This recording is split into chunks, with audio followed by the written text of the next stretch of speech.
आशा हूँ मैं, मेरी आशा बना तू मेरी खामोशियों को। समझा तूने प्रभु मेरी निराशा हूँ मैं, मेरी आशा बना तू मेरी खामोशियों को। समझा तूने प्रभु तू अवर्णित है, तू सुंदर है, मेरा पहला पहला प्यार है। तू अवर्णित है, तू सुंदर है, मेरा पहला पहला प्यार है। तेरी स्तुति प्रशंसा हो, तेरी हर पल महिमा हो, तेरी स्तुति प्रशंसा हो, तेरी हर पल महिमा हो। दिल की गहराइयों में बसता तू ही प्रभु, तेरी इच्छाओं को मैं पूरा करता चलूं।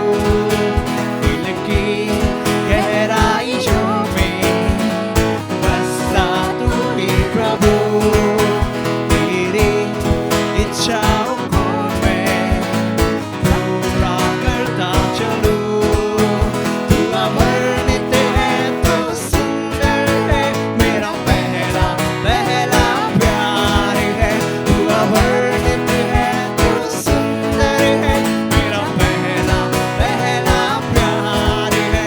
तेरी स्तुति प्रशंसा हो, तेरी हर पल महिमा हो, तेरी स्तुति प्रशंसा हो, तेरी हर पल महिमा हो। तेरी इच्छाओं को मैं पूरा करता चलूं। दिल की गहराइयों में बसता तू ही प्रभु, तेरी इच्छाओं को मैं पूरा करता चलूं। तू अवर्णित है, तू सुंदर है, मेरा पहला पहला प्यार है। तू अवर्णित है, तू सुंदर है, मेरा पहला पहला प्यार है।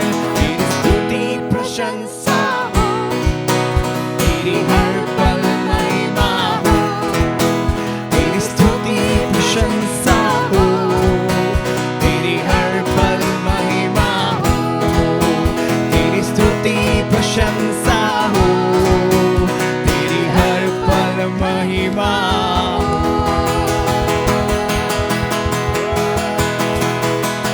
जैसे हमने ये गाना गाया, तेरी स्तुति और तेरी प्रशंसा हो, हर दीवार गिर जाएगा क्योंकि हम आपकी स्तुति और प्रशंसा करते हैं। हर दीवार जो डर का है, हर दीवार जो भय का है, हर दीवार जो जिसे आपको नकारा गया है, वो दीवार सब नीचे आकर कुचल देगा प्रभु, आप प्रभु, क्योंकि आप विजय हो परमेश्वर। और हम आते हैं, कहते हैं धन्यवाद प्रभु, धन्यवाद प्रभु, धन्यवाद। बड़े दिल से आपकी स्तुति और आशा और आप प्रशंसा करते हैं प्रभु।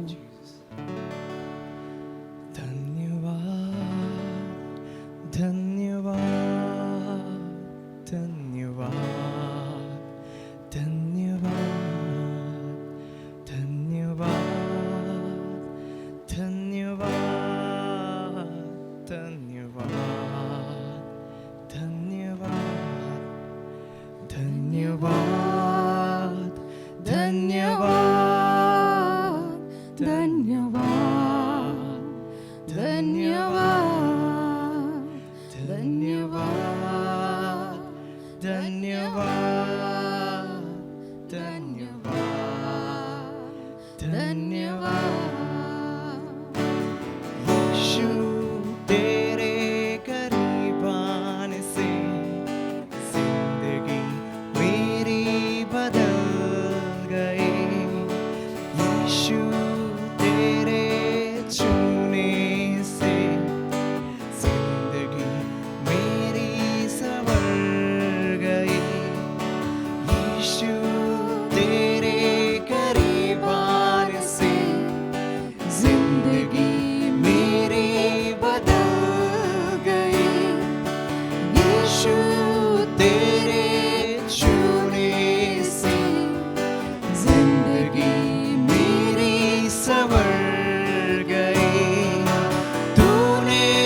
मुझे है बचाया,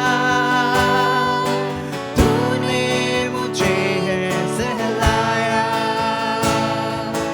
तूने मुझे है बचाया, तूने मुझे है सहलाया।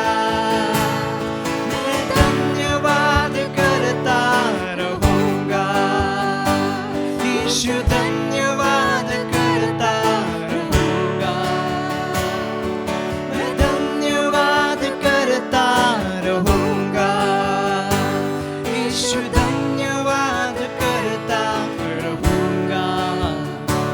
धन्यवाद धन्यवाद धन्यवाद धन्यवाद धन्यवाद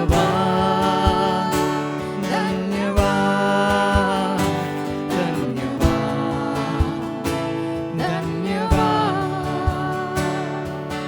यीशु ने ऐसा प्रेम दिखाया, मुझको अपना बेटा धन्यवाद प्रभु। बनाया। यीशु ने ऐसा प्रेम जिताया, मुझको अपना बेटा बनाया, अपना लहू बहाया, जीवन नया दिलाया,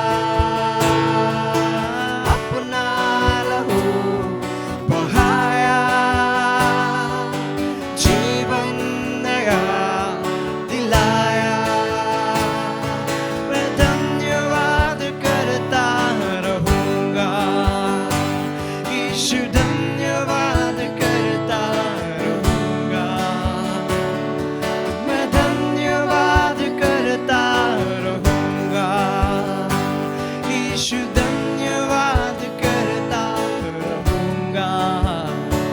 धन्यवाद धन्यवाद धन्यवाद धन्यवाद धन्यवाद धन्यवाद धन्यवाद।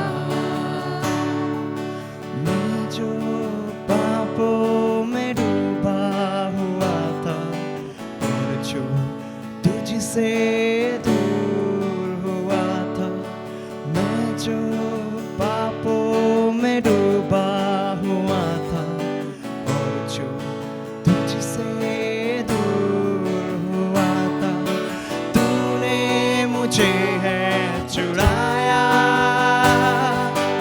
अपनी राह पर चलाया, तूने मुझे है चुराया,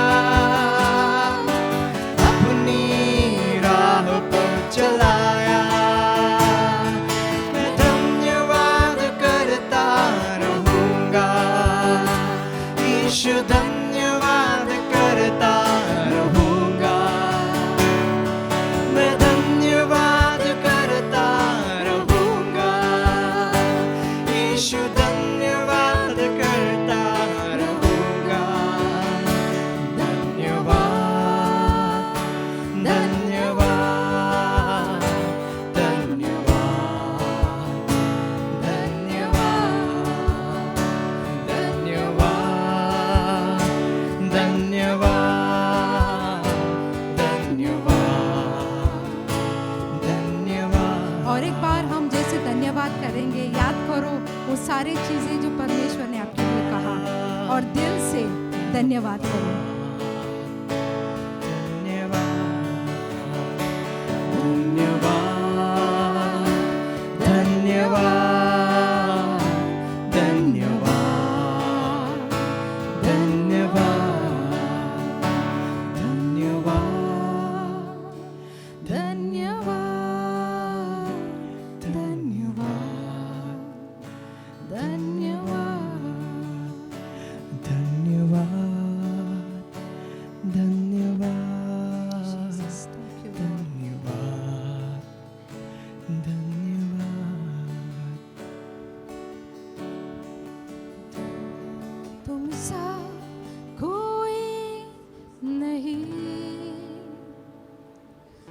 सा कहीं नहीं, अब है पूरा यकीन, तुम सा कोई नहीं, तुम सा कोई नहीं, तुम सा कहीं नहीं, अब है पूरा यकीन, तुम सा कोई नहीं। यीशु मसीह हो महिमा तेरी, गाए आसमान, गाए ज़मीन, यीशु मसीह हो महिमा तेरी, गाए आसमान, गाए ज़मीन, तुम सा कोई नहीं, तुम सा कहीं नहीं, अब है पूरा यकीन, तुम सा कहीं नहीं। यीशु यीशु मसीह हो महिमा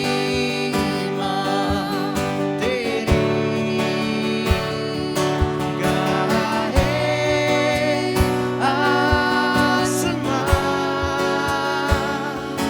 गाए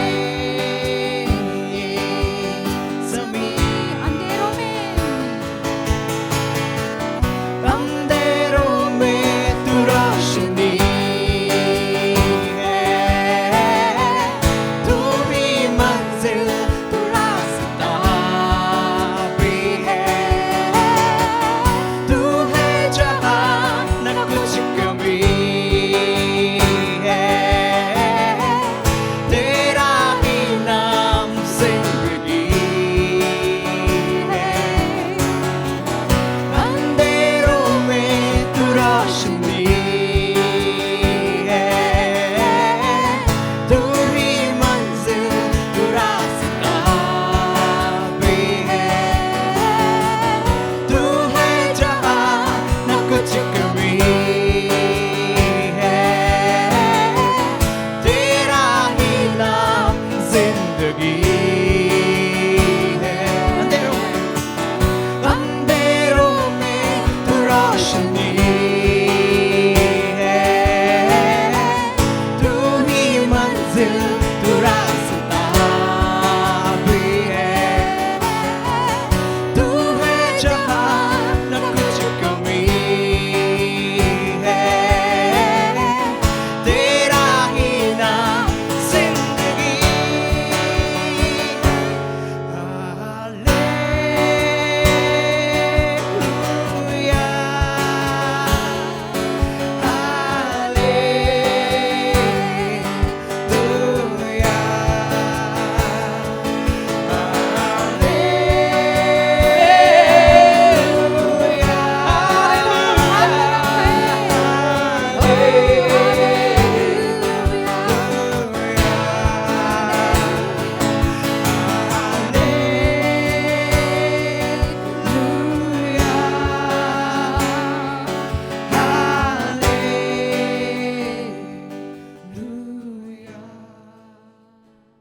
आइए हम यह साथ घोषित करें। इस साल मुझे असामान्य छुटकारा प्राप्त होगा। जो खोया है वह पाऊंगी, जो चुरा लिया गया है वह लौटा दिया जाएगा, जो त्याग दिया गया है वह दोबारा प्राप्त होगा। मेरे खोए हुए मौके और अतीत की असफलताएं मुझे नए स्तर पर पहुंचाने के लिए सीढ़ियां बनेंगी।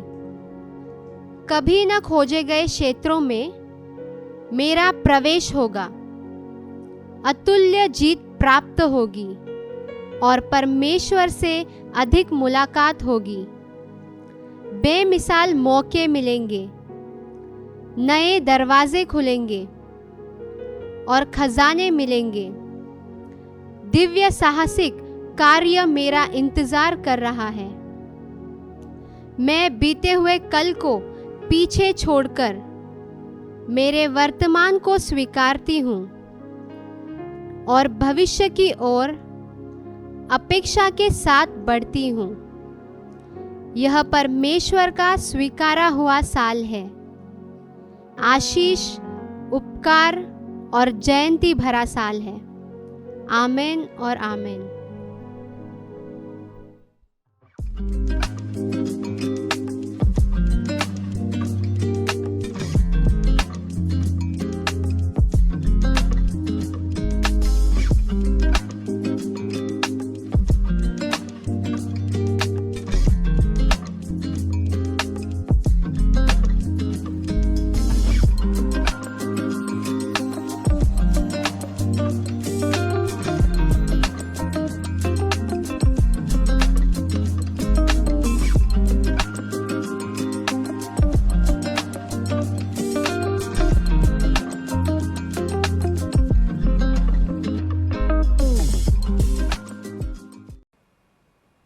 गुड इवनिंग सबको। हम धन्यवाद देते हैं कि प्रभु की उपस्थिति हमारे बीच में है। हम आराधना टीम को धन्यवाद देना चाहते हैं कि वो हमारे बीच में प्रभु की उपस्थिति को हर हफ्ते लेके आते हैं। अब हम वचन की ओर चलेंगे। आज हम इस विषय पर बात करेंगे, उसका राज्य आगे बढ़ता है। किसका राज्य? परमेश्वर यीशु के राज्य। हर दिन समाचार पत्र में हम सुनते हैं या हमें सुनाई देता है युद्ध के बारे में, विद्रोह के बारे में, हत्या, जलवायु परिवर्तन आदि के बहुत सारे बुरे खबर हमें मिलता रहता है और बहुत बार हम इसमें दब जाते हैं। इन सब बुराई जो हमारे आसपास होता है इससे हम दब जाते हैं, क्यों ये सब हो रहा है। और हमारे दिमाग में आता है कि क्या परमेश्वर आप ये सब देख रहे हो। और इन सब चीज़ जब होता है तो हमारे दिल में ये प्रश्न भी आता है कि परमेश्वर आपका राज्य किधर बढ़ रहा है, कैसा बढ़ रहा है। और ऐसा लगता रहेगा कि बुराई जीत रहा है। लेकिन खुश खबर आप जानते हो, ये है कि विजेता ऑलरेडी चुन लिया गया है। वह यहोवा का यहोवा है और राजाओं का राजा है। उसका राज्य अनंत से अनंत काल तक है। कोई शक नहीं कि हमारा परमेश्वर हमेशा विजय ही होते हैं।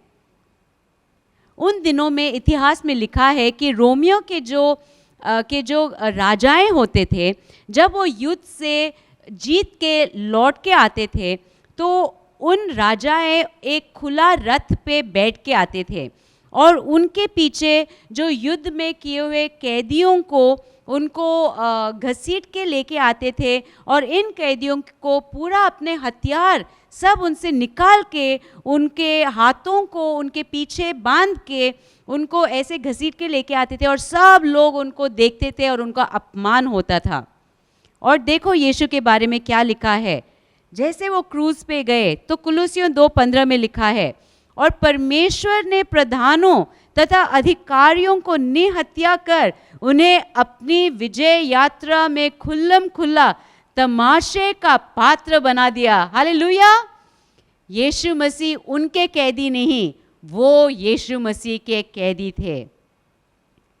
लेकिन परमेश्वर का राज्य ऐसा राज्य नहीं जो स्वर्ग में है और उधर ही है। नहीं, हमारा परमेश्वर यीशु का राज्य एक आगे बढ़ने वाला राज्य है। पता है क्यों? क्योंकि उसका राजा आगे बढ़ने वाला राजा है। अगर कभी कभी हम ये देख नहीं सकते हैं, कभी कभी हम ये महसूस नहीं कर सकते हैं, लेकिन परमेश्वर कार्य कर रहा है, यही सच्चाई है। जब लोग उद्धार पाते हैं, जब लोग चंगाई पाते हैं, तो उसका क्या मतलब है कि परमेश्वर का राज्य आगे बढ़ रहा है। जब लोग अपने बुरे परिस्थितियों में आशा ढूंढते हैं या उनको आशा मिलता है, जब टूटे हुए रिश्ते वापस उनका पुनर्स्थापना होता है, जब पीढ़ीगत श्राप टूटते हैं, जब हम अपने आप को यीशु के जैसे, हमारे आदतें यीशु के जैसे, हमारे बर्ताव यीशु के जैसे बनते हुए देखते हैं, जब हम परमेश्वर के दिए हुए पहचान में हम चलते हैं, जब हम परमेश्वर के हमारे लिए जो उन्होंने लक्ष्य बनाया है उस पे हम चलते हैं, तो इसका क्या मतलब है कि परमेश्वर का राज्य आगे बढ़ रहा है। पूरा बाइबल जो है परमेश्वर के आगे बढ़ने वाला राज्य के बारे में है। ये एक ऐसा परमेश्वर के बारे में है जिसको रोक नहीं सकते हैं। परमेश्वर को तभी भी रोका नहीं जा सकता था और आज भी रोका नहीं जा सकता है, और हमें विजयी पक्ष का हिस्सा बनने का सौभाग्य प्राप्त हुआ है। युद्ध के परिणाम पर कभी संदेह नहीं होता, क्योंकि हमारा परमेश्वर विजयी परमेश्वर है। बोलो मेरे पीछे, हमारा परमेश्वर विजयी परमेश्वर है। आमेन। परमेश्वर का राज्य समाज के हर क्षेत्र में आगे बढ़ता है। कभी कभी हम सोचते हैं कि मैं परमेश्वर के लिए क्या कर सकता हूँ, मैं तो पूरा दिन ऑफिस में बैठा रहता हूँ, इससे मैं क्या करूँगा। लेकिन सुनो, जो भी आप काम करते हो, जो भी आपका जो व्यवसाय है, शायद आपका बिजनेस है भाजी बेचने का, शायद आप रिक्शा चला रहे हो, शायद आप ऑफिस में काम कर रहे हो, जिधर भी हो परमेश्वर ने आपको उधर रखा है एक अंतर लेके आने के लिए। जैसे लाइट उजाला एक मार्ग दिखाता है, हम हमारे अच्छे कामों से हम परमेश्वर प्रभु यीशु की ओर हमें उधर उजाला दिखाना है। हम लोगों के ऊपर हमेशा प्रभाव डालते हैं और हमारे ऊपर वो चुनाव है कि हम लोगों के ऊपर कैसे प्रभाव डालें। तो एडविन ब्रदर का एक गवाही है कि कुछ सालों पहले उनके ऑफिस में कुछ नए चीज़ खरीदना था, तो लोग आके बेच रहे थे इन चीज़ों को, और ये दाम बहुत बड़े, लाखों में इनका दाम होता था। और एक नवयुवक आया, और क्योंकि वो चाहता था कि वो जो बेच रहा था उसको एडविन ब्रदर चुने, तो उन्होंने उसको तो वो लड़का ने एडविन ब्रदर को और थोड़ा रकम देने का, रिश्वत देने का कोशिश किया। तो एडविन ब्रदर ने मना किया। तो एडविन के दोस्त जो थे वो आके उससे बोला कि अरे यार ले लो ना, उसमें क्या है, क्योंकि ये जो लड़का है जो कंपनी से आ रहा है वो कंपनी भी अच्छा ब्रांड वाला कंपनी है, तो उसमें क्या है, तेरा भी फ़ायदा है उसका भी फ़ायदा है। लेकिन जब एडविन झुक नहीं रहे थे और रिश्वत लेने से साफ मना कर रहे थे, फिर उसके दोस्त छोड़ के गए। लेकिन वो ऐसा उनके अखंडता के लिए वो माना जाते हैं। तो हमारा शब्द कैसा है, हमारा क्रिया कैसा है, हम कैसे जीते हैं, ये परमेश्वर के जो चरित्र है वो दिखाना चाहिए। तो क्या होता है, जिधर भी है हम, जब हम परमेश्वर के सिद्धांतों पे चलते हैं, तो उस क्षेत्र में, उस जगह पे हम जो अंधकार है उसको हम पीछे ढकेलते हैं, ताकि परमेश्वर का राज्य उस क्षेत्र में आता है। हर परिस्थिति में हमारा प्रार्थना यही होना चाहिए कि परमेश्वर आपका इच्छा होने दो इस जगह पे, जैसे स्वर्ग में है वैसे इस पृथ्वी में होने दो। जब हम कष्ट देखते हैं, पीड़ा देखते हैं, तो हमारा प्रार्थना यही होना चाहिए कि प्रभु आपका इच्छा होने दो। प्रभु यीशु हमेशा चीज़ों को स्वर्गीय नज़रिया से देखते थे, इसलिए हमेशा लोगों के पीड़ा से उनका दिल तड़पता था। इंसान होने के नाते ये काफ़ी साधारण है कि हम हमेशा हमारे बारे में ही सोचते हैं, हाँ कि ना? हम हमारे काम के बारे में सोचते हैं, हमारे ज़रूरत के बारे में सोचते हैं, मेरे परिवार, मेरा ज़रूरत, मेरा इच्छा, इसी के बारे में हम बहुत सोचते हैं। लेकिन ये जो बाहर का दुनिया अगर आप देखते हो, ज़्यादा दूर जाने की ज़रूरत नहीं है, हम पड़ोसी की ओर देखेंगे तो हम देखते हैं कि कितना तड़प है इस दुनिया में। और अगर हम उनको वो आशा नहीं देंगे जो आशा हमें मिला है, जो आशा प्रभु यीशु ने दिया है, जो आशा कभी मिटता नहीं है, अगर हम उस आशा उनको नहीं देंगे तो वो किधर जाएंगे। और कभी कभी दूसरों के बारे में सोचना ये हमारे लिए स्वाभाविक रूप में नहीं आता है। मेरा हर दिन का प्रार्थना फिर ये था कि प्रभु मेरे दिल को कोमल बनाओ, प्रभु जैसे आप दूसरे लोगों से प्यार करते हो, मुझे वो प्यार मेरे दिल में डालो। देखो, जब हम यीशु को हमारे उद्धारकर्ता मानते हैं तो हम अंधकार के राज्य से हम उजाले के राज्य में आते हैं, और हमारा ये विश्वास है कि जब हम मरेंगे तो हम अनंत काल के लिए हम स्वर्ग में जाएंगे यीशु मसीह के साथ। लेकिन क्या ये जो है ये हमारा अंतिम लक्ष्य है? अभी जब हम इस पृथ्वी पे है, इधर हमारा क्या लक्ष्य है? प्रभु ने हमें क्यों इधर रखा है? हमारा लक्ष्य इधर ये है कि हम परमेश्वर के राज्य इस पृथ्वी पे आगे बढ़ाएं, उनका करुणा, उनका न्याय, उनका धार्मिकता इस जगह पे हम लेके आए। तो 3 ऐसे हम देखेंगे, मुद्दे देखेंगे जिसमें हमें चलना है ताकि हम परमेश्वर के राज्य इस धरती पे, इस पृथ्वी पे आगे बढ़ा सकते हैं। तो सबसे पहले हम परमेश्वर के भलाई को के ऊपर अपना नज़रिया केंद्रित रखेंगे। मुझे याद है एक बार रिक वॉरेन करके एक बहुत मशहूर लेखक जो है, उन्होंने ऐसा लिखा था, हमारा ज़िंदगी रेल के पटरी जैसा है। हमेशा हमारा ज़िंदगी में अच्छाई भी है, बुराई भी है, दोनों साथ साथ चलते हैं। जितना भी बुरा है हमारे ज़िंदगी में, लेकिन हमें परमेश्वर को धन्यवाद देने के लिए कुछ ना कुछ मिलेगा। हम एक ऐसा ज़िंदगी में रह रहे हैं कि बहुत बुराई होता है, और अच्छे लोगों के ऊपर बुरा होता है, और बुरे लोगों के ऊपर हम देखते हैं कि अच्छा होता है। और इसके लिए हमारे लिए बहुत बार हमारे पास कोई कोई सल्यूशन नहीं है, कोई जवाब नहीं है कि क्यों ऐसा होता है। कितने बार हमने अपने बारे में ये सोचा है कि ये मेरे साथ क्यों हो रहा है, मैंने तो कुछ किया नहीं, लेकिन फिर भी मेरे साथ क्यों हो रहा है? आपने कभी ऐसा सोचा है? और इसका उत्तर यही है कि हम नहीं जानते हैं, परमेश्वर जानते हैं। और जैसे भजन संहिता ने लिखा है, भजन संहिता 119 में, कि प्रभु तुम अच्छे हो और तुम अच्छा ही कर सकते हो।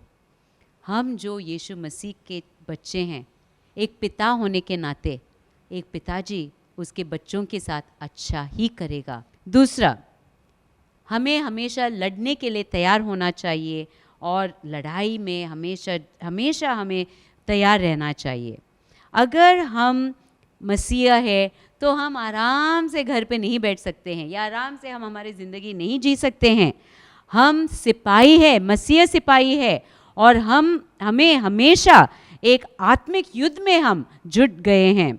इफिसियों 6:12 में लिखा है, हमारा मल युद्ध सिर्फ मनुष्यों से नहीं, परंतु प्रधानों, अधिकारियों, अंधकार की संसारिक शक्तियों और आकाश मंडल में दुष्टता की आत्मिक सेनाओं से है।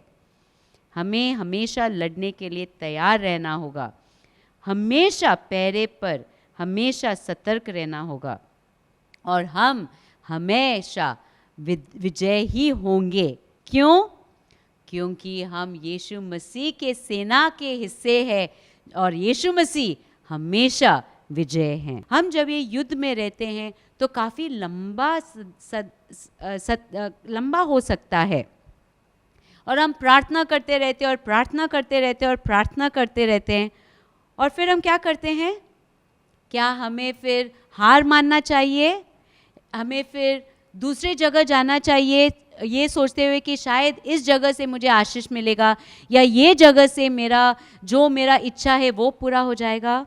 नहीं, हम प्रार्थना करते रहेंगे क्योंकि प्रार्थना का उत्तर सही समय पे आएगा। तो हमेशा तैयार रहना लड़ने के लिए और हमेशा लड़ते रहो। और तीसरा और आखिरी पॉइंट, हम तैयार रहो कि हम पवित्र आत्मा के साथ हम साथ में चले। प्रेरितों 1:8 में यीशु ये कहते हैं, पवित्र आत्मा के तुम पर उतरने पर तुम्हें सामर्थ्य प्राप्त होगा और तुम यरूशलेम, सारे यहूदिया, शिमरोन तथा पृथ्वी के दूर दूर तक के क्षेत्रों में मेरे गवाह होंगे। यीशु ने ये बात उनके शिष्यों को कहा। अभी ये साधारण लोग नहीं थे, ये शिष्य थे जो यीशु के साथ उनके तीन साल का जो सेविकाई था, या उससे ज़्यादा भी 3 साल का जो सेविकाई था, पूरा समय यीशु के साथ थे। ये लोग थे जिन्होंने दूसरे लोगों को चंगाई किया था, दूसरे लोगों से शायद उन्होंने दुष्ट आत्मा से भगाया होगा और बहुत कुछ ऐसे चमत्कार किया होगा। तो क्यों यीशु कहते हैं उनको इंतज़ार करने के लिए ताकि पवित्र आत्मा उनके ऊपर आए? वो ये कहते हैं ताकि उनमें सामर्थ आए उस चीज़ के लिए जिस चीज़ के लिए प्रभु ने उनको तैयार किया है। ये जो सामर्थ है ये कलीसिया को अलौकिक में आगे बढ़ने के लिए उनका सहायता करेंगे और उनका राज्य ऐसे बढ़ेगा कि उन्होंने कल्पना भी नहीं किया होगा। अगर आप प्रेरितों के किताब को पढ़ेंगे तो आप देख सकते हो। और आज यही पवित्र आत्मा हम सब में है जो यीशु मसीह में विश्वास करता है।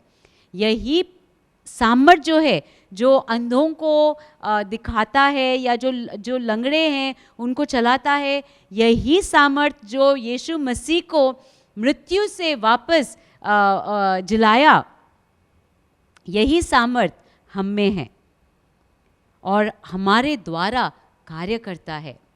तो कैसे हम पवित्र आत्मा के साथ सहभागिता दिखा सकते हैं? कुछ चीज़ जो मैं कर रही हूँ और अभी भी करती हूँ और पूरी तरह से उधर पहुँची नहीं हूँ, लेकिन हम कर सकते हैं। सबसे पहला, हमेशा पवित्र आत्मा से भरे रहना है। हमें रोज़ पवित्र आत्मा के पास आना है और कहना है, प्रभु यीशु पवित्र आत्मा मुझे भरो, क्योंकि ये जो कार्य है उसके लिए मुझे आपकी मदद चाहिए। दूसरा, हमेशा जैसे पवित्र आत्मा कुछ कहते हैं उनके वाणी को सुनो और आगे पालन करो। ये बात है कि जब हम तुरंत प्रभु यीशु पवित्र आत्मा का आवाज़ सुनते हैं और हम उसमें चलते हैं तो हम बहुत आगे बढ़ सकते हैं और परमेश्वर के राज्य को आगे बढ़ा सकते हैं। और तीसरी बात, उपवास प्रार्थना।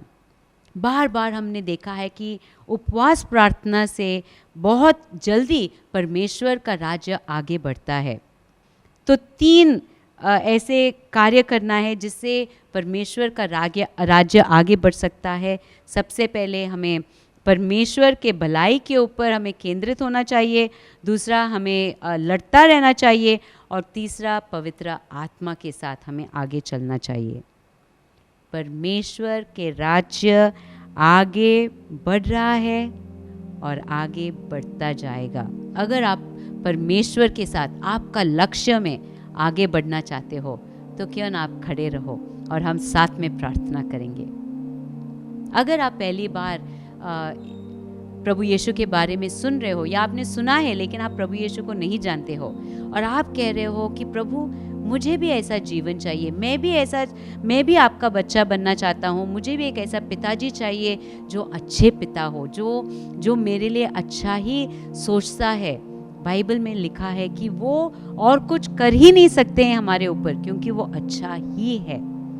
तो क्यों ना आप मेरे पीछे प्रार्थना करो, बोलो मेरे साथ, प्रभु यीशु मैंने सुना है कि आप अच्छे परमेश्वर हो और मैं आपके पीछे चलना चाहता हूँ। प्रभु यीशु मेरे हर पाप को आप धो डालो प्रभु, और धन्यवाद कि आपने इस पाप का सज़ा आप क्रूस पे लिया और आप मर गए, मेरे जगह पे आप मर गए प्रभु। और मैं विश्वास करता हूँ कि आप तीसरे दिन जी उठे। धन्यवाद यीशु मसीह कि आपने मेरे पापों के सज़ा अपने ऊपर ले लिया। आप एक जीवित परमेश्वर हो और आज मैं कहती हूँ कि मेरे ज़िंदगी में आओ प्रभु। आज से आप मेरे राजा बनो, आज से आप मेरे पिता बनो। यीशु मसीह के नाम से मैं प्रार्थना करती हूँ, आमीन। अगर आपने ये प्रार्थना किया है तो जिन्होंने भी आपको ये वीडियो लिंक भेजा है या जो भी आपके साथ बैठे हैं जो यीशु को जानते हैं, आप उनसे बात करो और वो आपको आगे अभी इस सफ़र में बताएंगे कैसे आगे बढ़ना है। और हम जो बाकी है जो यीशु को जानते हैं और हमने यीशु को हमारे उद्धारकर्ता माना है और आज हम कह रहे हैं प्रभु यीशु मैं आपके राज्य को आगे बढ़ाना चाहती हूँ, आपके राज्य को इस पृथ्वी पे आगे बढ़ाना चाहता हूँ। तो क्यों ना हम प्रार्थना करें। पिता परमेश्वर, हम धन्यवाद देते हैं जो हमने अभी आज सुना। हम जानते हैं प्रभु, ये कुछ शक ही नहीं है कि आप सर्वशक्तिमान परमेश्वर हो और आपका राज्य अनंत काल से अनंत काल तक है। यीशु मसीह, हम कहते हैं जैसे आपने अपने शिष्यों को सिखाया, आज हम प्रार्थना करते हैं आपका इच्छा इस पृथ्वी में होने दो जैसे स्वर्ग में होता है। प्रभु यीशु, आज मैं चुनाव करती हूँ और कहती हूँ, चुनती हूँ और कहती हूँ कि मैं आपके साथ चलना चाहती हूँ, आपके साथ सहभागिता में रहना चाहती हूँ, ताकि आप जो चाहते हो इस दुनिया में हो वैसा हो प्रभु। जिधर भी आपने मुझे रखा है, जो ऑफिस में रखा है या जिधर में मैं काम करती हूँ या शायद मैं घर पे हूँ, बच्चों को संभालती हूँ, लेकिन प्रभु यीशु मैं आपके सिद्धांतों के अनुसार चलूं, आपके धार्मिकता में चलूं प्रभु, ताकि उस जगह पे, उस घर पे आपका राज्य आए प्रभु। उस ऑफिस में, उस व्यापार के स्थल पे आपका राज्य आने दे। अंधकार भगाएंगे हम आपके नाम में और आपके राज्य, आपके न्याय, आपके करुणा उस जगह पे हम लेके आएंगे। जैसा स्वर्ग में हो वैसे इस पृथ्वी में होने दो। यीशु मसीह के नाम से हम कहते हैं, अब से हम मांगते हैं, आमीन, आमीन। प्रभु यीशु आपको आशीषित रखे, आपके परिवार को आशीषित रखे, और जिधर भी आप जाते हो, जिधर भी आप परिस्थितियों को देखते हो जो अच्छा नहीं है, आप बोलो प्रभु यीशु आपका इच्छा इस जगह पे होने दो। आमीन। क्या आप ऐसे करोगे? अगले हफ्ते आना, गवाहियों के साथ आना और खुशी और आनंद मनाएंगे, क्योंकि हम देखेंगे कि प्रभु का राज्य इस जगह पे आया है। आमीन।